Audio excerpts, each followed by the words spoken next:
My name's Adam, I'm 28, and until about a month ago, I lived in the guest room of my parents' house. Not by choice. Honestly, if I could have been anywhere else, I would have. But things don't always go as planned. After graduating with a degree in computer science, I landed a solid job at a mid-sized tech firm. Then the pandemic hit. The company downsized, and I was one of the first to be let go. Over the next year and a half, I applied to hundreds of jobs. Interviews came and went, but nothing stuck. Eventually, my savings ran dry, and the only option I had left was to move back home. I thought it would be temporary. My parents didn't. At first, it wasn't awful. My dad, Mark, was always more reserved, a don't ask, don't tell kind of guy. My mom, Diane, though, she made sure I felt the weight of every meal I ate and every light switch I flipped. "This isn't a hotel," she would say, at least once a week. She'd sigh loud enough for the neighbors to hear if I dared leave a cup in the sink. At first, I chalked it up to stress. But the passive-aggressive comments soon turned into open criticism. "You know, your cousin Rachel just bought a house. And she's 2 years younger than you," she'd say while wiping the already clean kitchen counter for the 5th time that morning. Or, "It's really sad you're still here. At your age? Your father and I were raising you by the time we were 28. I tried to help. I offered to cook, clean, mow the lawn, fix the router when it acted up. I freelanced where I could, built websites for local businesses, helped a family friend set up an online store. I wasn't just lying on the couch binging TV. But in her eyes, it didn't matter. I was still the Leech. It didn't help that my younger brother, Jordan, was their golden child. He's 24, works in finance, lives in a high-rise downtown, and makes sure everyone knows it. He rarely visits unless there's a holiday or mom begs him to come over for dinner. But when he walks in, it's like Moses parting the Red Sea. Suddenly my mom's whole mood lifts, her voice gets sweet and cheerful. "There's my baby. You look so fit. Are you working out?" Meanwhile, I'm in the corner holding a trash bag full of recycling, trying not to be noticed. One evening, Jordan came by for dinner, and I could feel it brewing. I was setting the table, placing mismatched plates down with the usual carelessness I've grown accustomed to, since they always treat me like I don't belong anyway. Jordan barely acknowledged me. He made some comment about gas prices and how some people are lucky they don't have to commute. I didn't take the bait. But then Mom poured him a drink and laughed a little too loudly at something he said. She turned to me and asked, "Have you even tried applying for real jobs lately?" My chest tightened. I'd already told her about the 2 interviews I had that week. But she didn't care. Jordan chimed in, "You know, at some point, it stops being bad luck and starts being bad choices." He wasn't even looking at me when he said it. That was the night things snapped. I didn't yell. I didn't throw anything. I just picked up my plate, walked back to the kitchen, and ate standing up at the counter like I was 12 years old again. I could hear them laughing in the dining room. The words blurred, but I caught snippets. "Can't coddle forever. Needs to grow up." Embarrassing at this point. The next day, I was sitting in the den, laptop open, trying to finish a freelance job redesigning a local bakery's website, when Mom walked in. She didn't knock. She never knocks. She stood in the doorway with her arms crossed, and I knew something was coming. "You need to start paying rent," she said flatly. I nodded. I'd heard this before. I already said I'd help out once I finished this site. They're paying. I'm not talking about maybe someday. I'm talking now. Today. I stared at her, confused. "You want me to write you a check with money I don't have?" "No, Adam. I want you to grow up. This has gone on long enough. We've done more than our share. You're just a leech living off us." The word slapped me harder than I expected. "Leech." She said it with this look of disgust, like I was something stuck to the bottom of her shoe. Before I could even reply, she turned and started dragging a duffel bag from the closet. I'd barely had time to react when she stormed back into the room, threw the bag at my feet, and said, "Go leech somewhere else." I didn't argue. I didn't cry. I zipped the bag up, packed my laptop, charger, and toothbrush, and left. Not a single word. Just the echo of that word, Leech, chasing me down the driveway. I couch surfed for a bit. First with my friend Lucas, then stayed a few days with my ex, who was kind enough to let me crash while I figured things out. But that time on my own, scary as it was, pushed me to go all in. I took on more freelance jobs, even helped a local artist build an e-commerce site to sell her prints. One night, out of nowhere, I got a LinkedIn message from a recruiter who had seen my freelance portfolio. Within a week, I was interviewing for a remote position with a tech startup. And I got the job. It paid decently, not Silicon Valley money, but enough to start reclaiming my life. The best part? It came with full benefits and the option to work from anywhere. So I did something that surprised even me. I used the money I'd been saving from freelancing and got a studio apartment. Tiny, but mine. No one could throw me out of it. No one could call me a burden. About 3 weeks after I moved in, I was finishing up a project when I noticed a call from my dad. I hadn't heard from him since I left. Not even a "how are you?" I let it go to voicemail. Then another call came in. Then a text. "Why did the bank freeze our account?" I blinked. What? Then I remembered something. Something I hadn't thought about in weeks. Back when I was jobless, Dad had asked me to help him switch over their joint banking setup. He was tired of driving to the bank, and since I was good with tech stuff, he asked me to set up their online access, their mobile banking, and, crucially, link their account with their tax software. I'd walked him through every step. We added my email and number as recovery contacts. I was even a secondary administrator on their joint account, not to spend anything, but to troubleshoot if anything went wrong. And now, that access was still there. I didn't reply right away. I sat there, just staring at the message. I imagined them sitting at the dining room table, my mom pacing, my dad fumbling with the bank app, maybe even calling the helpline, only to be told there was a verification lockout, and they'd need secondary contact access to regain control. That's when I typed out a reply. Asked the Leech. No emojis. No explanation. Just those 3 words. And less than an hour later, everything exploded. I barely had time to make lunch before my phone started buzzing again. This time it was my mom. 3 missed calls in under 5 minutes. Then the text started. Mom texted, "Adam, this isn't funny. Call your father back. We can't pay the credit card bill. Are you really doing this to us after everything we've done for you? Fix this. Now." I didn't answer. For the first time in years, I had leverage, and I wasn't going to waste it. I wasn't interested in revenge for the sake of being cruel, but I wanted accountability. I wanted them to see the version of me they never bothered to acknowledge. Not the lazy burden they imagined, but the person who held their household together quietly in the background, paying their bills online, updating their antivirus software, reminding them to file taxes on time, troubleshooting their Wi-Fi, even flagging fraudulent charges on their card once before they noticed. But to them, I was just some ungrateful freeloader. That evening, I got a call from a number I didn't recognize. I answered it on instinct. Adam. It was my dad, trying to sound calm, but I could hear the strain in his voice. "Look, we need to access our bank account. It's locked, and they said you're listed as the secondary admin. I don't know what you did, but I didn't do anything," I said evenly. "The security system locked it automatically after multiple failed logins." "Okay. Fine. That's fine. Just help us unlock it." There was a pause. I didn't respond. He hesitated. "Please." The word landed awkwardly, like a foreign language he hadn't spoken in years. "Sure," I said, "but I'd like to talk about something first." Silence.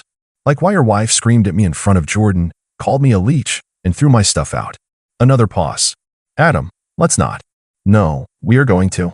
"You want me to clean up your mess again?" "Then you're going to listen. Not talk. Not excuse. Just listen." There was a quiet sigh on the other end, but he didn't hang up. I didn't ask to move back. I didn't want to be in that house again, but I did everything I could to help. I cooked. I cleaned. I fixed things. I made money. Not much, but enough to pay for my own food and give you gas money when the car broke down. And for all that, I got treated like a stray dog at your dinner table. "Adam, I'm not done." My voice cracked a little. I felt the years of frustration pushing up from my throat, everything I'd swallowed back every time they dismissed me. She called me a leech. She kicked me out like trash. And you just stood there. You let her. He didn't respond. She humiliated me in front of Jordan like I was some pathetic loser. But the truth is, your bank account? That's been running smoothly because I've been the one keeping it that way. You didn't even know how to reset your password without me. Okay, he muttered. You've made your point. No, I haven't. I stood up from my chair and started pacing my small apartment. You two acted like I was some failure who needed to be kicked while I was already down. And now? You need me. Another long pause. Yes, he finally admitted. We do. The simplicity of those 3 words hit me harder than I expected. Not in a good way, more like a sudden gust of wind that knocks the breath out of you. Because I realized right then, they didn't care why I was struggling. They only noticed me when I was useful. Still, I wasn't cruel. I wouldn't let bills go unpaid out of spite. But I also wasn't going to let this slide like I always did. I offered terms. I'd unlock the account. But first, I wanted an apology from both of them. A real one.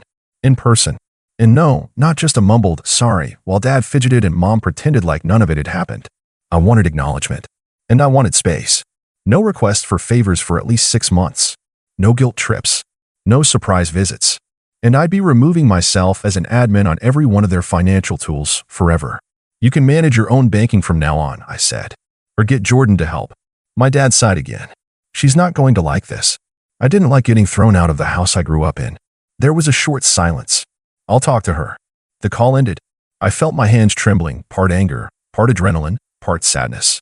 I'd never spoken to my dad like that before. Not once. But I didn't feel bad. Not this time. 2 days passed before I heard back. This time, it was an email from my mom. Short, awkwardly formal. It started with, I realize I said things I shouldn't have, and ended with, we hope you're doing well. No signature. No, love, Mom. But I got what I asked for. I unlocked the account and removed myself from it immediately after. Then I blocked their number for a week. Not to punish them. Just to breathe. To think. And then, the real fallout started. Because the thing is, when you remove the person doing all the invisible labor, when the leech walks away, suddenly everyone sees just how much they relied on them. I found out what happened next not through a phone call, not through a knock at my door, but through my cousin Lily's Instagram story. She had taken a quick boomerang video during Sunday brunch at Grandma's house, Mom sitting stiffly at the far end of the table, wine glass untouched, lips pursed like she'd bitten into a lemon. My dad was beside her, rubbing his temples, looking like a man who had just learned how to use the internet, and failed. Meanwhile, Jordan sat across from them, his smug grin replaced by a furrowed brow. That was new. The caption? When the group project loses the only person who knew how to do anything. #family drama. I DM'd her with a simple, what happened? Her reply came fast. LMAO. Your mom's been trying to figure out how to log into her online banking for a week. She locked the account again this morning. Jordan came over to fix it and somehow made it worse. Now she's saying you sabotaged it on purpose. I stared at the screen, genuinely stunned at how fast the blame had boomeranged back to me. But I couldn't even feel angry, just tired. The kind of tired that runs deeper than sleep. Because there it was again. No matter how much I helped, no matter how quietly I worked behind the scenes, the moment things went wrong, I was the villain in their story. It didn't stop there. Apparently, after I removed myself from their tax filing access, my dad realized he hadn't saved the login credentials for the new system I set up for them last year. When he called customer support, they asked him to verify his last filed return, which, of course, I had submitted for him, through my email, with a password saved in a private Google Drive he no longer had access to. That alone might have been recoverable, if not for the fact that Jordan, in his infinite wisdom, decided to start fresh and tried to create a new account using my dad's social security number. The system flagged it as potential identity theft and locked everything. Tax software, online statements, even his HSA portal. They couldn't access a dime. Lily told me this with the glee of someone watching a soap opera play out in real life. Your mom told Grandma that she thinks you hacked them out of revenge. Laughing emoji. I just texted back. I warned them. And I had. I warned them clearly, firmly, with boundaries. Not threats. Not games. Boundaries. And they treated it like I was bluffing. A week later, I got a knock on the door of my apartment. I knew it was them before I even looked through the peephole. My building had a specific kind of echo when someone stood in the hall, slow, heavy footsteps with no urgency. I opened the door slowly. There stood my parents. My mom holding her purse like a shield. My dad's tie slightly crooked, like he'd dressed in a rush. Neither of them spoke. I stepped aside. If you're here to yell, save it. They walked in. The silence stretched for a full minute before my mom finally cleared her throat. We need your help. 3 weeks ago, she threw my bags out and told me to go Leech somewhere else. And now she stood in my tiny apartment. I was flicking over the modest IKEA furniture and half-eaten takeout on the counter, asking for help. It felt surreal. My dad tried to explain what had happened, but I already knew. Jordan had tried to fix things, failed miserably, and then ghosted them. Probably too embarrassed to admit he didn't know how to fix something that wasn't in Excel. We can't even access our joint savings, my mom said quietly. We missed our mortgage payment. We're being charged late fees. That sounds awful, I replied. You must feel really stuck. She looked up, and for once, the indignation was gone. Her voice trembled just slightly. I'm sorry, she said. I blinked, not passive-aggressively, not with caveats. Just, I'm sorry. My dad added, we didn't realize how much you were doing. We thought we were being generous, letting you stay with us. But we didn't see it. That was the moment the dam broke. Not for them, for me. All the weight I'd been carrying, all the silent resentment and hurt and shame, it spilled out. Not in yelling, not in tears. Just truth. I told them how it felt to be constantly compared to Jordan, to be treated like a failure even when I was trying so hard just to get by. how their approval always seemed tied to performance, never to effort, and how being kicked out wasn't just humiliating, it made me realize how replaceable I was to them. My mom sat still, absorbing every word like it stung. "I didn't know," she whispered. "I believe her." Sort of. I think she didn't want to know. There's a difference. They asked me to come back, to help, to get things running again. Said they'd pay me for my time. Said things would be different. But I shook my head. "I'll walk you through fixing everything. I'll write up instructions. But I'm not coming back. I have a job. I have a lease. I have peace." They looked surprised, as if this little studio apartment was some kind of rebellion. But for me, it was sanctuary. I grabbed my laptop and sat them down. It took 2 hours to fix everything, resetting access, verifying ID, calling tech support. My mom was silent most of the time. My dad kept muttering, "This is ridiculous," under his breath whenever he had to answer another security question. Once we were done, I closed the laptop and stood up. "I'll send over that instruction doc," I said. "But after that, I'm done. No more admin access. No more being the silent tech support. You're adults. You'll figure it out." They stood too. My dad nodded, almost respectfully. My mom looked like she wanted to say something more, but didn't. And as they walked out the door, I felt something I hadn't felt in a long time. Freedom. I wish I could say that was the end, that they took my boundaries seriously, that they learned their lesson, and we all moved forward with newfound respect. But families, especially mine, don't change overnight. They don't just flip a switch and suddenly become self-aware or humble. What really happened next? That's where the real story begins. 2 weeks after they left my apartment, I started getting odd notifications. Not from my parents, no. They actually left me alone for a while, which surprised me. It was from people around them. My Aunt Cheryl messaged me on Facebook. "Hey sweetie, heard you moved out on your own. That's so great. Diane said you've been distant lately. Just wanted to check in. Everything okay?" Then my cousin Trevor sent me a screenshot of a group chat in which my mom was going off. I think Adam's being manipulated by his new job. He's different. Cold. Distant. I don't even recognize him anymore. All I did was ask for help, and he acted like I'd betrayed him. And then, Jordan. He sent me a long, self-important email. "Hey man, I know there's been tension, but I think you need to take some accountability too. Mom and dad aren't perfect, but they're still our parents. Maybe instead of blaming them, you could just be more understanding. You had a rough patch. We all do. It doesn't mean the world is out to get you. Let's talk soon. Maybe coffee." I deleted it without replying. See, what none of them understood, what still didn't click, was that this wasn't about one fight, or one insult, or one bad day. It was years. Years of being the default helper, the one who was so smart with tech stuff, but never invited to the adult table. Years of watching my accomplishments get minimized while Jordan's every mediocre win was celebrated like he cured cancer. It was the birthday cards with "maybe next year will be better" written in them, while Jordan got expensive watches and family dinners. It was death by 1,000 tiny cuts. But I didn't want revenge. Not the petty, dramatic kind where you ruin someone's credit or hack into their social media. I wanted something far more permanent: distance, dignity, and the satisfaction of building a life without them at the center of it. That opportunity came sooner than expected. About a month after our last interaction, my company announced they were expanding their remote division and opening a satellite office in Toronto. They offered relocation bonuses to a handful of us, and I jumped on it. A fresh start. A new city. 0 family drop-ins. I signed the lease on a small one-bedroom downtown with a skyline view and a corner desk that overlooked the city. It wasn't flashy, but it was mine. Paid for by a job I earned. Not a penny of help from the people who called me a leech. I sent one final email to my parents before I left, not because I owed them anything, but because I wanted to be clear. Subject: Update. Hi Mom and Dad. Just wanted to let you know I'll be relocating to Toronto for work. I won't be available to help with anything moving forward, tech issues, account access, or otherwise. I've removed myself from everything and ensured you have full control. I hope this new chapter gives us all some peace. Take care, Adam. No response. Not even a thumbs up. And that might have stung before. But not anymore. Toronto was everything I hoped it would be. I joined a local coding meetup, made friends quickly, and started volunteering at a nonprofit that helped older adults learn digital literacy. Every time I sat down with someone's grandmother to teach her how to set up two-factor authentication, I thought, this is what patience looks like. This is what respect feels like. Meanwhile, back home, the cracks kept spreading.